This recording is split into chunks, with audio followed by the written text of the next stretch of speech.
Cutting a red one. You know, that's a symptom of premature ejaculation.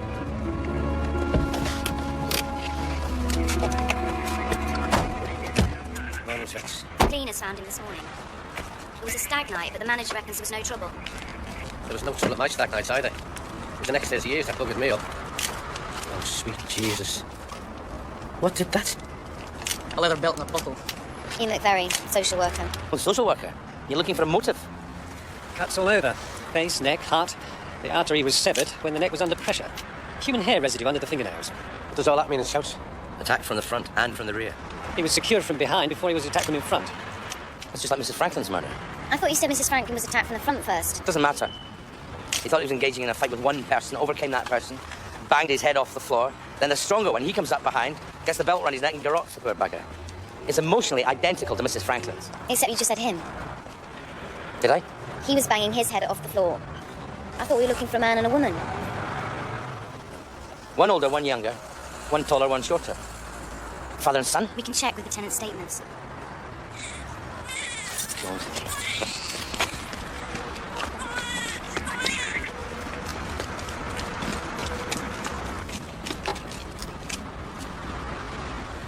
Anyway. I think this is a new relationship. I think Mrs. Franklin discovered something. Something that caused a row, a big enough row, to warrant her murder. And what is there to discover about a new relationship? Sex. Mrs. Franklin discovered sex between a man and a boy. That's what started the row. That's what got her murdered.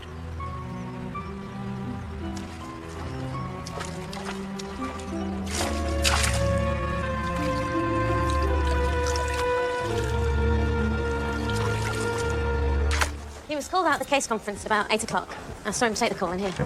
He left when? Well, he never came back into the meeting, so about 8:05. We all assumed he'd just gone home, as usual. Is this his office diary? That's confidential. There might be clients' names and addresses listed in there. We are investigating a murder. Oh, it's not my job to offer them all as potential suspects. Clients' privacy is very important here. You ever worked in a hairdresser's? No. Just curious about the use of the word clients. It's only the older members of staff who have a problem with that word. Really?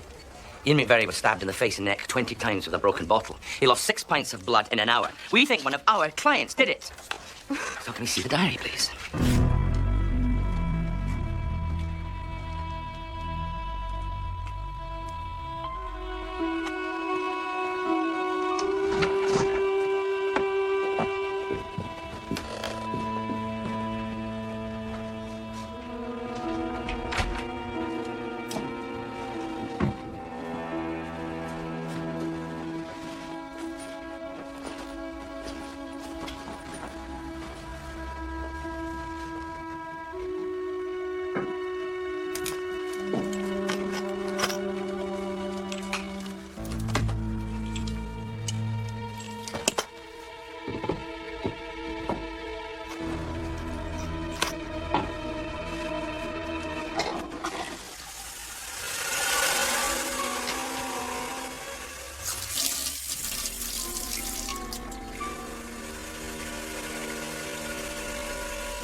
That's another pass. Diane Nash? Yeah? Detective Sergeant Jane Penhaligon. Can I talk to you about Ian McVery? You rang him last night. Look, let's snip and see your gran. No, please. Just get in the car.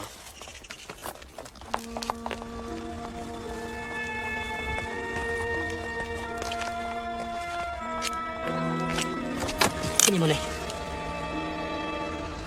Where'd you get this?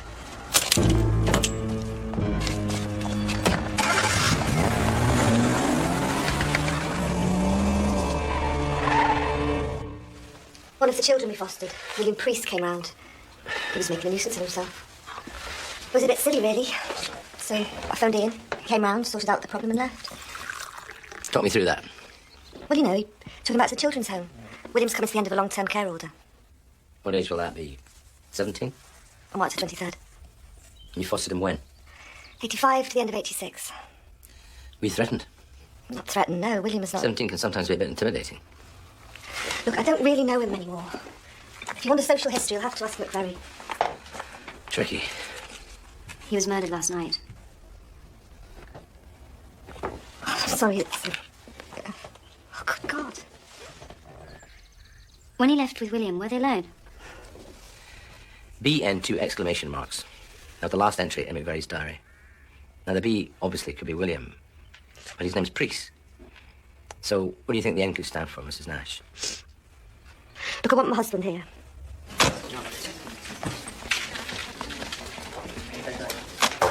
Come in. Sir, this is Sonny's at the front desk. Right. The Shell Tax Factory, Dakewood Road. Young fella there, William Priest or William Nash. Check his records. Right.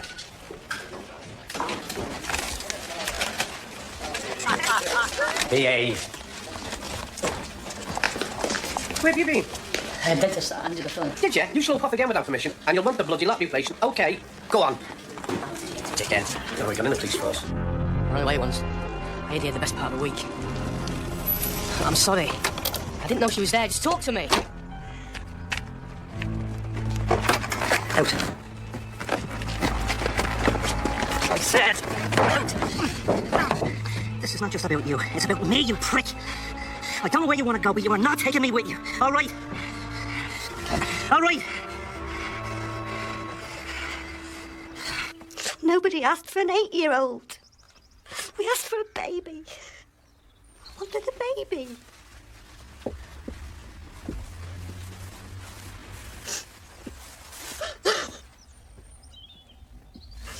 I'm only going to foster him for a couple of months. But he seems so happy. Just blended in. It seemed like he'd been with us forever. We signed the forms and applied to adopt. And then you got pregnant. Bit of a shock. You constructed a new family around you to fill in the gaps. And then you get pregnant. Ironically, he probably helped you conceive your first child. You're carrying a Premier Division player. And you're looking at a sub in the spare room. Wouldn't have been fair. We would never have treated him the same. He resented anything that changed our relationship. So you cancelled the adoption. Yes. You cancelled William.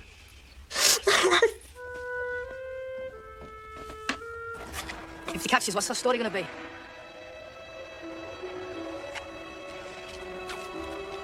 I want you to know that we're together.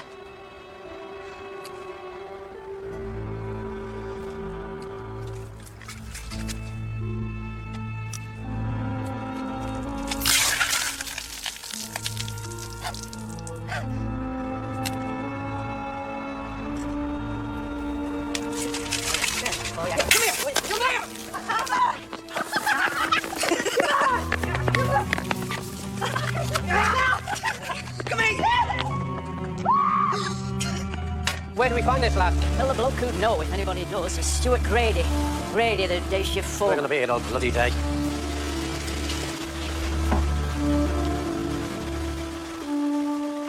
"47 Banville Road.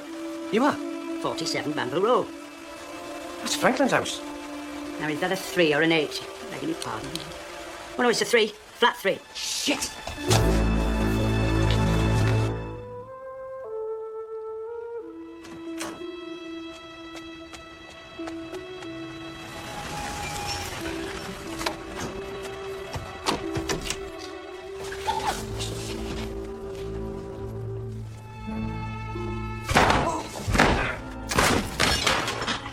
Rip this room apart. We're looking for a murder weapon.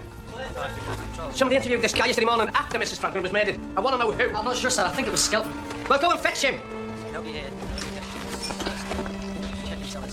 Grady and William Nash arrived at work after midday. Some of the machinists on their shift have been interviewed. They both disappeared around 3 o'clock. But the farm Scotland wasn't far wrong then. No, sir, that's the rest of the stuff on Grady. Ex-army. Discharged 18 months back. Incompatible behaviour, that's all they're saying. Lean on them. No way. Look, Skelly. No way. This is the biggest chance I've ever had. You're fresh and you're allowed a mistake. I've had all mine. Hey, look at me. I'm not allowed any mistakes. Skelton, you're going to Preston. What? Brotherton Barracks. Grady got hooked out the army. Find out why and we need a photograph.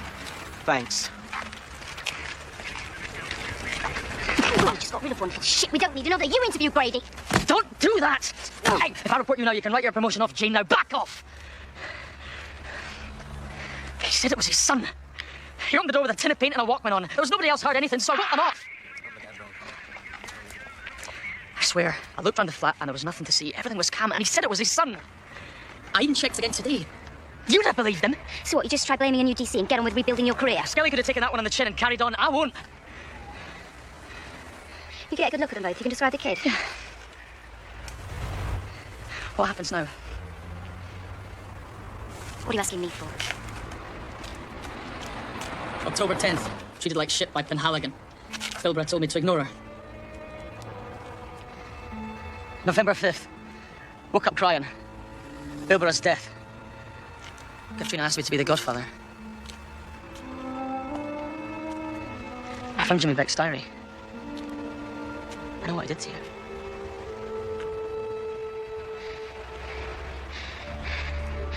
Where is it? I've got it. Where is it? It's safe, I swear. Nobody else saw it. I didn't know how to bring it up before. You've not exactly been approachable.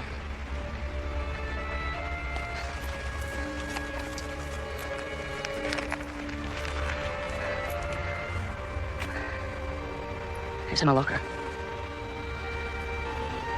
Stapled envelope with your initials on it.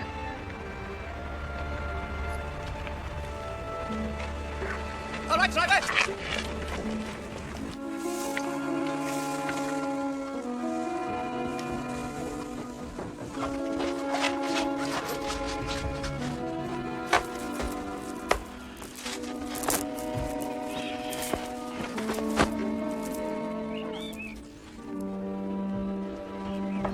Judith?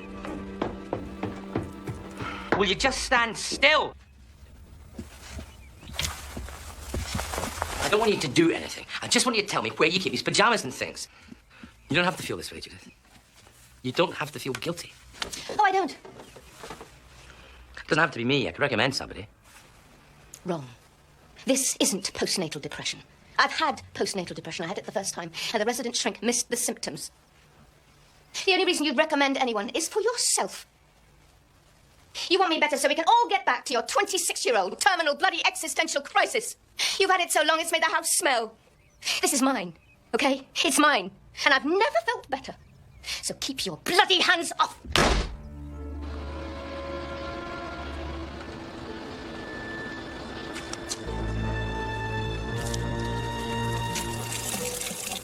That's enough.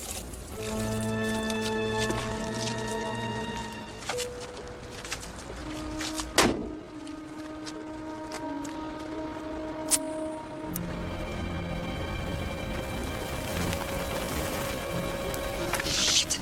Out it. Be careful.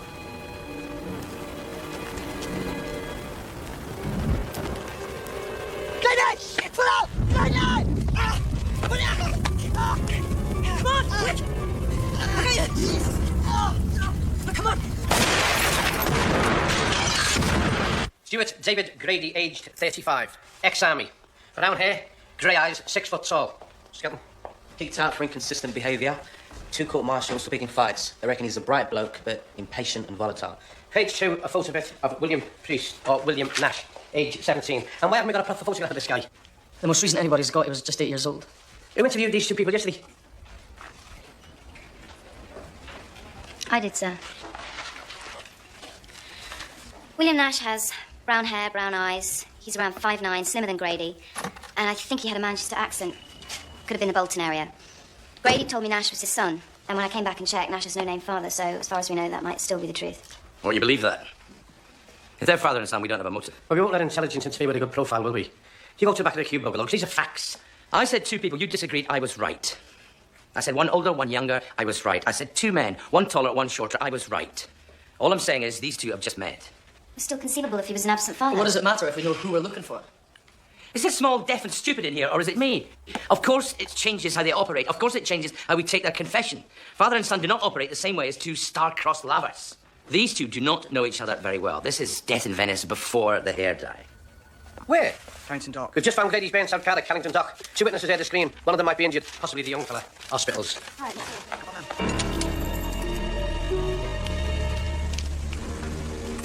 Okay.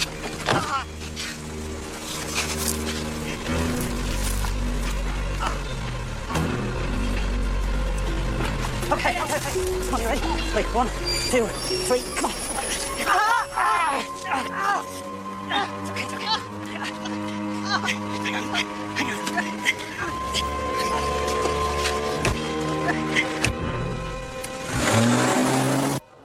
Across the road. In that case.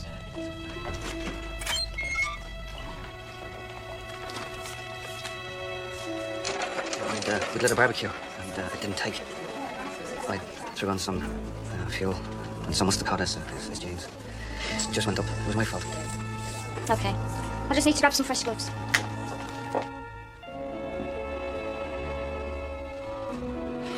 Judith! Judith!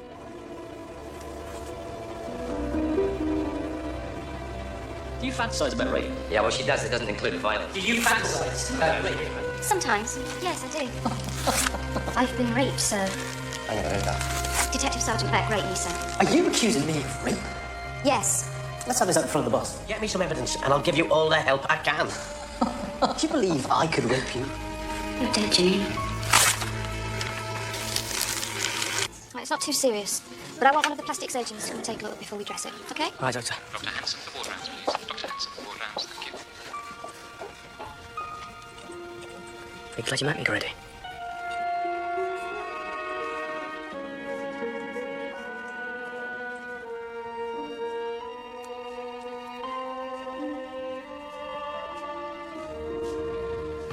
Since you're in a Gilly Andrews kind of mood, this might be a good time to ask you. I desperately need a bed for tonight. Judith decided to flat pack her entire bedroom, and I suspect I might be next. I do literally just need a bed for the night. I mean, literally. Obviously. Although I could be harassed into more. I would like more.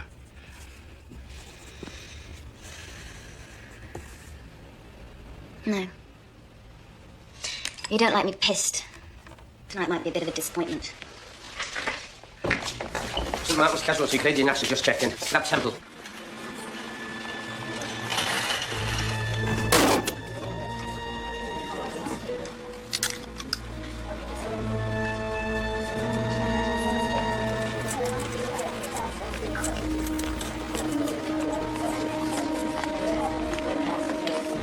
No! What do you mean move? What are you doing? Speak up! Oh, you can't be like this!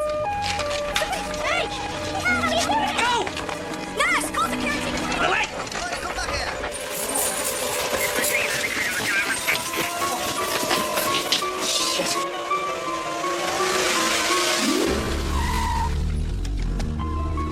Move now! That's him!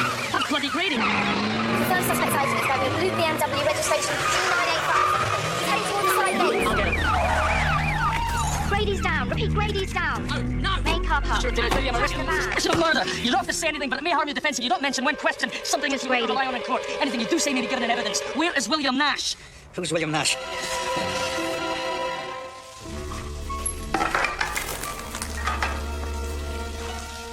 Grady!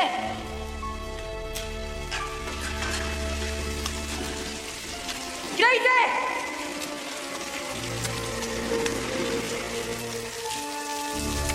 You were the only girl in the world, and I was the only boy. Where's your lawyer, Stuart? When I arrived, he was down in the cells briefing you. Went down to the gents, grab a cup of coffee. When I got back, he was out the door like a whippet. Not the man for a challenge. I sacked him. You know, one of my most vivid fantasies is to sit like this, face to face with a lawyer. He's desperate for my wisdom, of course. And there's a virus going around, so I've lost my voice. So I have to write everything down. So I'm scribbling away and grinning like a fool, because I know that every note I pushed him, I'm going to charge the bastard 25 quid plus VAT. Would that not make you cream, Stuart? No. What's your most vivid fantasy, then? What would you really most likely be thinking about right this minute? Go on, close your eyes. Forget you're in this shit. Try and get a taste of it. Go on.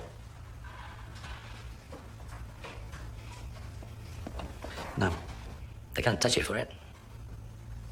I don't want to. Go on. Go on. It'll relax you, make you feel good. I don't want to be relaxed. Do I have to talk to him? Ask you later. That's all. No, but thanks anyway. Fitz?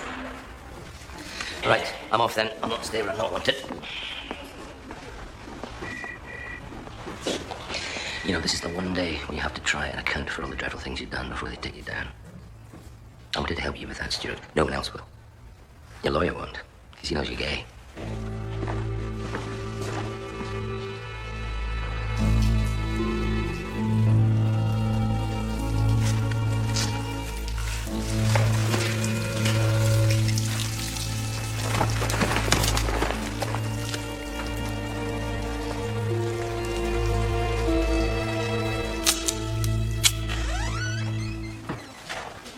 What's happened? Nothing. It's fine. Where's Judith? Wrestling.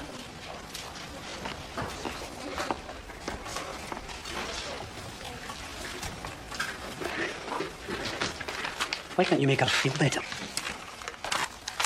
She doesn't want to feel better. She doesn't want to feel better because she knows you're waiting for it so you can scrub out your own bloody guilt. I have no guilt about all those I have sacrificed. Who said that? Judas Iscariot.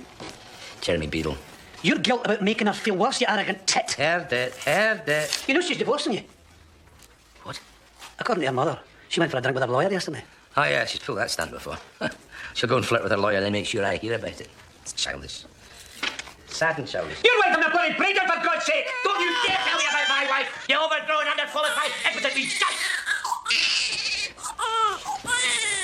Oh, Jimmy, sorry. Oh, dear. Hey, who is it you meant to be interviewing?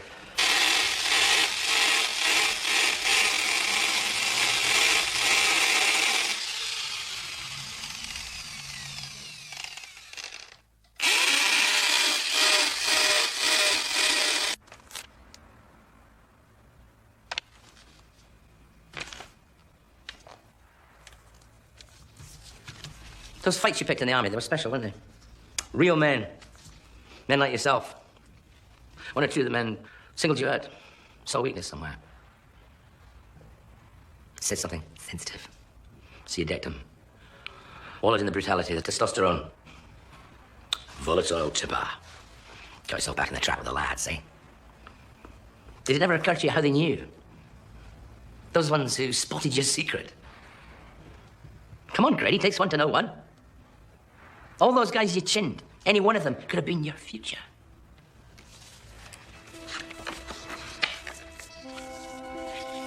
Did you tell Bill about your wife and child? No? Why not? Because Bill was special? Because he looked at you long enough to make sure you knew what he meant? A strong young man? Did he make the first move? You looked at him and you saw a braver version of yourself. Come on, Grady. This is your one chance to let the light in.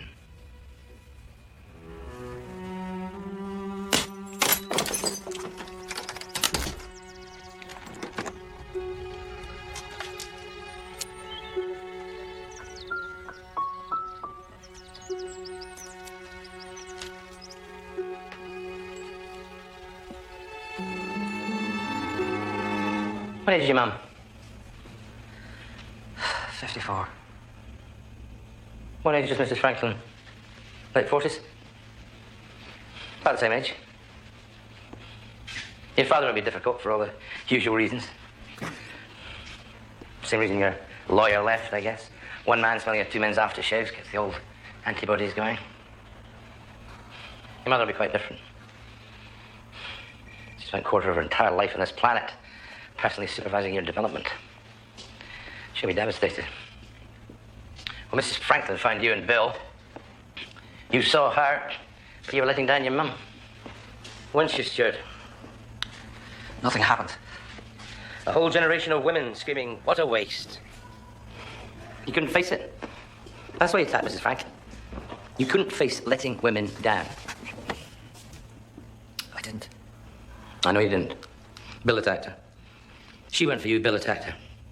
He leapt to your defense because he wanted you to be happy, because he loved you.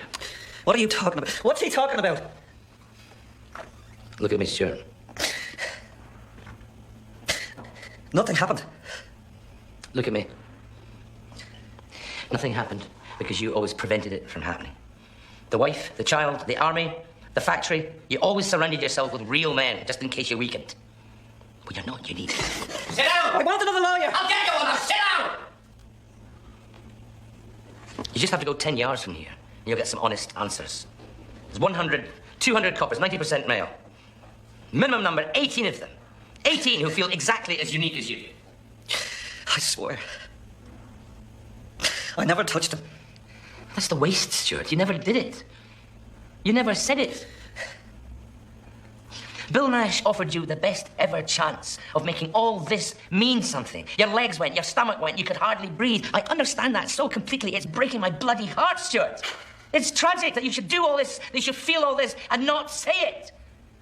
You love him, Stuart. And if you love him, you must tell us where he is. I can't.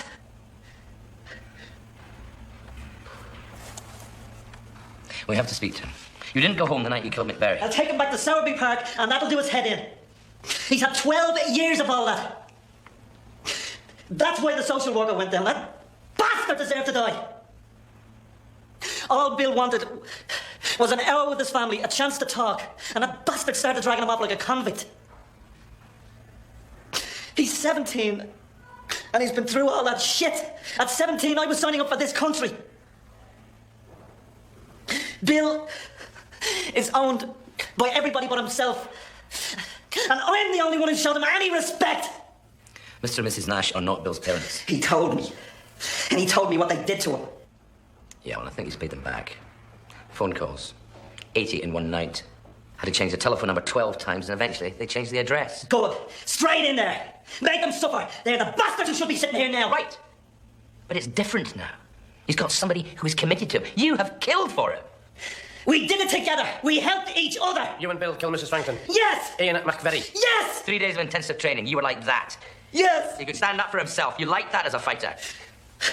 I'd give anything to be like him.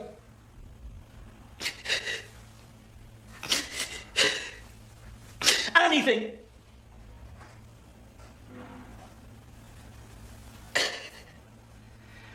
He's fallen in love and killed in 1 week. And he's separated. And Bill doesn't cope with separation well. I think we should find him. No chance. He's gonna fly now. You wouldn't think it to look at him. But he really does know how to survive. How closely have you looked? Here? Here? Here? 5 suicide attempts, 2 overdoses, 1 near fatal. If he told you he was a survivor, I'm afraid he lied.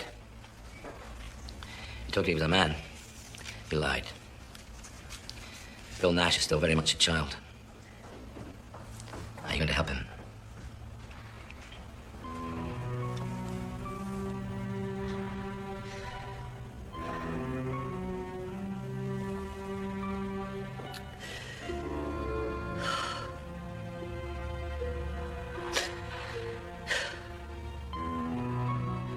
Brown's Mill. Back of the canal. He's on the 3rd floor. Wait, wait! He's got a gun.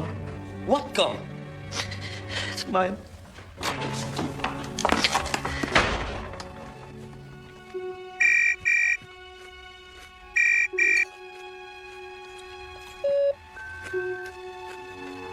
Hi, it's me, love. You there?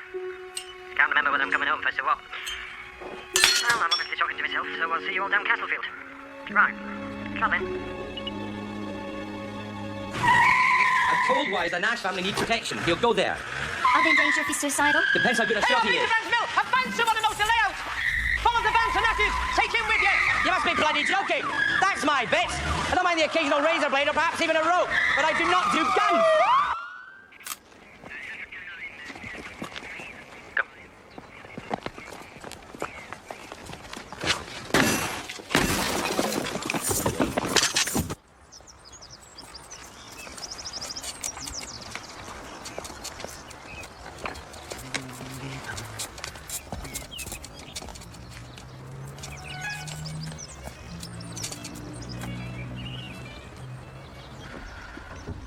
No, we're certain he's been here.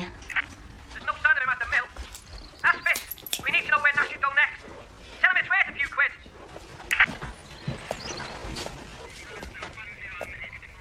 Don't pull the trigger. You're supposed to keep your arm very still and squeeze. Good boy. Now squeeze. Let him go. Easy money, Nick. It's time to apologise, Diane. Move. Move. Diane? Please, William. Please, let Stephen go. It's Bill. It's Bill. Nobody calls me William anymore. You should know that. If it wasn't for him, you'd know that. Tell him I want created. I want created now.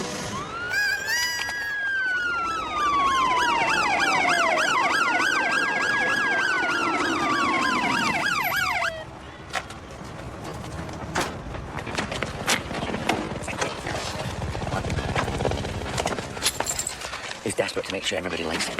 He's his fostering instinct. That's how all those kids got free. They just smiled till some bugger came along and latched themselves on. No pun intended. G'day there. He trusts you because he thinks that you care. I do. Well, go and save his life. Look. I'm not moving unless you come with me. That's fine by me, pal.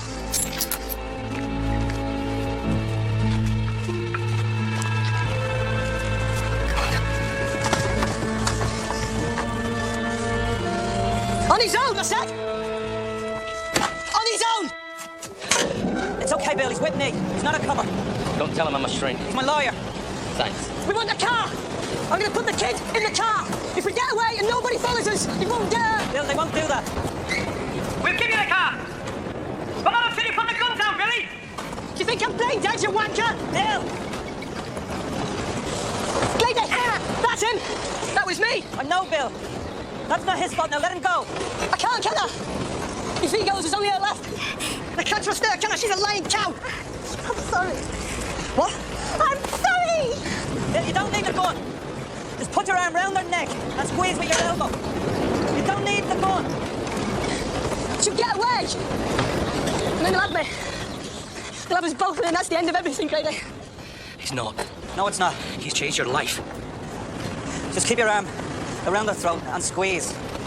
Tell him how important he is. You've got to make him feel he's important. Shut up, I don't need telling. Telling what? You are important.